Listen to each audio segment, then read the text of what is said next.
Paname. Ici c'est Paname. Ici c'est Paname. Ici c'est Paname. J'ai la tronche du parigot, le cœur qui palpite. On chante, on crie, Paris est magique. Le rouge, le bleu, fier de nos couleurs. Le parc en feu, ressens-tu la ferveur? Aberrant. Ce soir, il y avait du Parisien au mètre carré. C'était incroyable. Sur le terrain, il n'y avait que du Parisien. Bref, COP, j'espère que vous allez bien. On se retrouve pour le débrief. Équipe de France-Portugal. C'est plutôt le contraire. Portugal, équipe de France. La France qui est venue à bout de cette équipe. Magnifique équipe, il faut le dire. Ah, Cristiano qui était au bord des larmes au coup de sifflet final. Forcément, tu te doutes bien, l'équipe de France est qualifiée pour les demi. Nous venons d'affronter le Portugal. Maintenant, on va se taper l'Espagne. Ah là, c'est des grands classiques. C'est du très très lourd. Bref, on va détailler tout ça, bien évidemment. Mais avant toute chose, on s'abonne à la chaîne si ce n'est toujours pas fait. La petite clochette à côté, on clique dessus pour les notifications. Le référencement, on met son plus beau pouce bleu et on lâche son petit commentaire. Beaucoup d'incertitudes par rapport au 11 de départ, mais finalement, c'était bien un 4-3-3 qui, sur le terrain, était plutôt en 4-4-2 losange. Bref, nous avions McMaignan, Magic Mike, dans les cages, la charnière centrale qui n'a pas bougé d'un poil, et il faut le dire, cette charnière centrale française, magnifique. Saliba ou Upamecano, Hernandez à gauche, Koundé à droite, nous avions Tchouaméni, Kamavinga, Kanté au milieu de terrain, Kolo Muani dans l'axe, Griezmann qui était derrière en soutien, qui normalement sur le papier aurait dû évoluer à droite, mais là il était en soutien, avec Mbappé aussi en pointe, qui accompagnait Kolo Muani bien évidemment. Bref, coup d'envoi pour la France.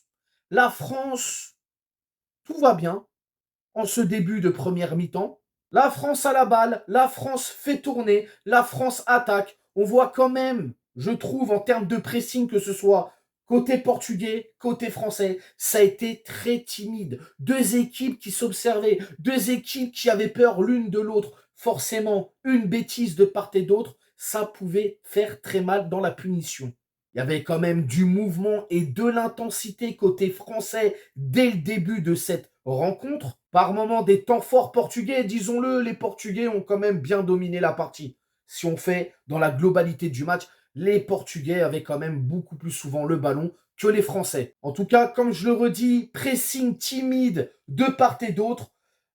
Les Français se sont montrés dangereux. Les Portugais auraient pu se montrer dangereux, mais dès qu'il y avait des incursions sur les côtés, notamment emmenées par Léao, il arrivait à centrer, et ben il y avait personne dans la surface, et tant mieux pour nous les Français. Oui, Ronaldo qui était parfois à 20 mètres du ballon. En tout cas, c'est vrai que sur cette première période, beaucoup de retenue de part et d'autre. À un moment donné, Hernandez qui va mettre une magnifique frappe, qui va être bien évidemment repoussé par ce gardien, Diogo Costa, qui est excellent, hein, qui est vraiment excellent. En tout cas, les Bleus qui poussent, mais qui n'y arrivent pas. Et on va rentrer à la mi-temps 0-0.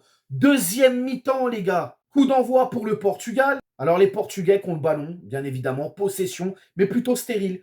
Les Portugais ne se projettent pas dans le jeu. Ça joue, ça tâtonne, ça fait passer le ballon. Mais la France, dès que la France a le ballon, et ben ça pousse pour ouvrir le score. Ça pousse. Et à un moment donné, il y a une contre-attaque. Griezmann a le ballon.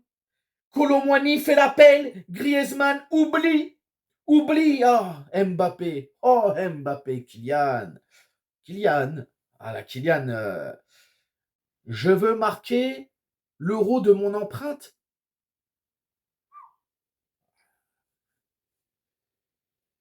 Quelle empreinte? Je sais pas. Hein, Encore une fois, je répète, pas d'agenda, pas de fixette, mais juste les faits. Les faits. Tu vois, même quand je parle, j'en siffle. Les faits, les gars. Je veux marquer 7 euros de mon empreinte. Hein, tu ne pouvais pas finir le match. Tu ne pouvais pas aller jusqu'au bout, au moins tirer les pénaux. Non, tu t'es désisté avant. Hein, Kiki?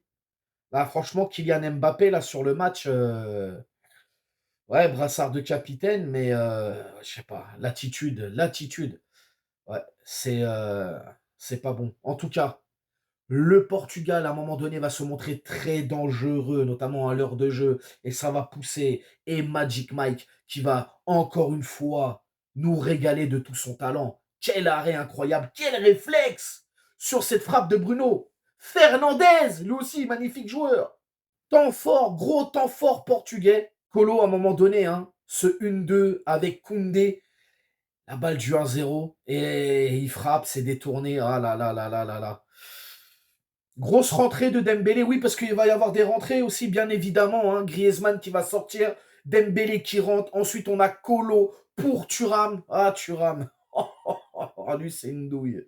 Oh là là, c'est une douille. Kamavinga qui va laisser sa place pour Fofana et Mbappé pour Barcola. Ouais, Barcola qui... je suis pas trop d'accord avec Dédé, là. C'est pas bien. Hein. Barcola qui a un faible temps de jeu, qui pourrait normalement beaucoup plus apporter dans cette équipe de France, je pense, hein, du fait de sa fraîcheur, de son insouciance, ouais, il est très bon, Barcola, il peut amener des choses. Même Warren, si c'est pour le laisser sur le banc toute la compétition, alors certains vont me dire, ouais, mais OP, c'est l'expérience, il est là, il est dans le truc. Non, mais je veux bien, les gars, mais si c'est pour ça, pour le laisser sur le banc, fallait mieux le laisser à Thierry Henry pour qu'il puisse l'intégrer dans son équipe pour les JO. Ouais, les gars, au bout d'un moment. Mais bon, c'est bien, il vit l'aventure. Ok, d'accord, il n'y a pas de problème. Mais j'aimerais le voir, moi, Warren. J'aimerais bien le voir. Et Barcola, un petit peu plus aussi. En tout cas, je le répète, très belle entrée de Dembélé qui a ramené de la fulgurance. Tout de suite, tac, tac, tac. Ça a été pas mal. Griezmann, compliqué ce soir. Mais ouais, c'est vrai, Mbappé, les gars, c'est très très dur. En tout cas, 0-0 à la fin des 90 minutes. Forcément, il y a prolongation. Les prolongations, c'est pareil, les gars, on va pas se mentir. Ça s'est regardé, ça attaquait de part et d'autre, ça défendait très bien. Franchement, les gars, s'il y a vraiment une satisfaction dans cet Euro côté bleu, parce qu'on va pas se mentir, l'attaque, le jeu, c'est Deschamps, là, il nous a mis de la pourriture à tous les étages. Eh ben, c'est cette défense. C'est très costaud. Koundé à droite, Hernandez à gauche, et la charnière, la Saliba ou Pamecano, c'est du très très lourd. Et ça, il faut le reconnaître en tout cas. Bref, forcément, au bout de ces prolongations, 0-0. Donc, tu es bien obligé d'aller au péno. Et là, les pénaux, bah, tout se passe bien. Tout se passe bien, sauf qu'à un moment donné, Joao Félix qui va tirer son penalty et qui va le rater. C'est sur le poteau. Et là, on respire. Là, on respire. Et Théo Hernandez qui va donner la victoire pour les Français, direction les demi-finales de l'Euro 2024. Dans l'ensemble, hein, les gars, hein, c'était un match, alors, je ne vais pas dire ennuyeux, même si la deuxième période était un peu mieux dans l'intensité, etc., dans les intentions. Mais bon, voilà. Bref, on va se faire les tops et les flops sur ce match. Pour les tops, Mac Maignan qui a fait les arrêts qu'il fallait faire. S'il ne les fait pas, c'est un autre match et je pense qu'on n'est pas qualifié, les gars. Saliba qui est vraiment pour moi, depuis ce début d'Euro, le patron de cette défense française. Et ce soir, il a cadenassé Ronaldo.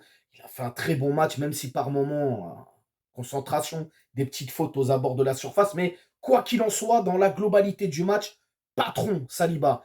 Et Kamavinga au milieu de terrain qui a été très bon, qui a proposé, qui est monté, qui est descendu, qui a même fait des efforts pour aller défendre derrière, donner un petit coup de main à Koundé, etc. J'ai beaucoup aimé.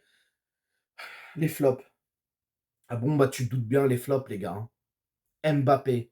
Pour moi, là, non. Là, c'est pas bon. Kylian, je sais pas ce qui se passe, mais plus de différence, plus de vitesse. Il rate tout.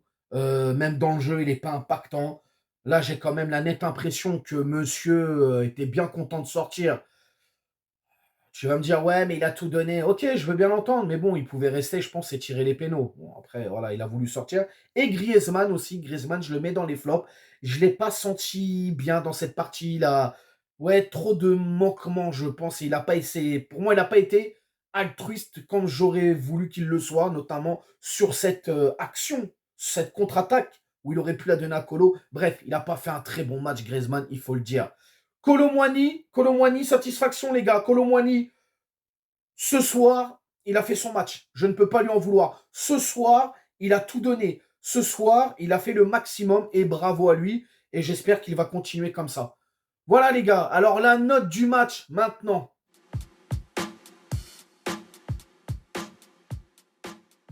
Direction les demi-finales, on va affronter l'Espagne. Ce sera une autre paire de manches, je le pense vraiment et sincèrement. En tout cas, tu vas me dire dans les commentaires ce que tu as pensé de ce match. Est-ce que pour toi, l'équipe de France, finalement, tu te projettes et tu te dis, elle peut aller au bout et peut-être, pourquoi pas, remporter ce trophée, même si c'est encore très tôt pour le dire, mais on connaît hein, la chatte à Dédé. Bref, tu me dis tout en commentaire, n'hésite pas à t'abonner, partage, like, et on s'attrape bien évidemment pour une prochaine vidéo. Ciao. Nique sa mère, les footix, c'est l'UTES que j'incarne. Paris capitale et la Liga capitule. On voit toute ton équipe face à Navas, t'es ridicule.